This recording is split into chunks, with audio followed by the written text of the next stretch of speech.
Hello guys, welcome back to Mitar Mayang blog. আজকে ব্লগে দেখুন, ওরা কালকে যেমন দেখেছিলাম যে ডিমে তা দিচ্ছে। আমি বলেছিলাম প্রতিদিন একটু করে শর্ট দেখাবো, যাতে বাড়িতে যারা পাখি পালন করতে চান তারা খুব অতি সহজেই পাখিটা পালন করতে পারেন। দেখুন ওর বাবা এবং মা, এই যে ডিমগুলো দেখছেন, এই ছেলে পাখি এবং মেয়ে পাখিটাই দুজনে একসঙ্গে তা দিতে বসে গেছে। তাহলে আমার একদিন 1 এপ্রিল একটা ডিম দিয়েছে। আমি আশা করি 22 থেকে 26 তারিখের মধ্যে আমি ডিম পাবো, ফুটে বেবি হবে। আমি আবার তখন ব্লগ দেবো। এখন আজকে এই পর্যন্ত দিয়ে রাখবো, কারণ এরপরে নেক্সট ব্লগগুলো আমি মিঠুকে দিয়ে হাতে দেবো। তো এখন ওরা এরমভাবে থাকে, প্রতিদিন যদি আমি এরকম ভিডিও করতে যাই তাহলে দেখা যাবে যে ওরা ভয় পাবে আর বাচ্চাগুলোকে, ডিমগুলোকে ফাটিয়ে দেবে। ফাটিয়ে দিলে কী হবে, আর আমি বাচ্চা পাবো না।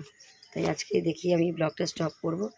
আবার যখন ডিমটা দেবে তখন আমি আবার সেই ডিম ফুটে যখন বেবি হবে সেই থেকে আমি আমার ব্লগ দেওয়া শুরু করবো। ঠিক আছে? এই যে কালকে পর্যন্ত 4টি ডিম দেখেছি, আজকে 4টি আছে। তার মানে বুঝে নিতে হবে যে ও আর ডিম দিচ্ছে না, যেহেতু ছেলে পাখিটাও চলে গেছে ডিমের তা দিতে।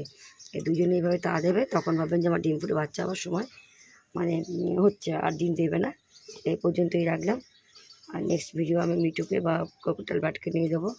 বাড়িতে মোরগ মুরগি আছে, তাদেরকে নিয়ে দিতে পারি। আজকে এই পর্যন্তই, টাটা।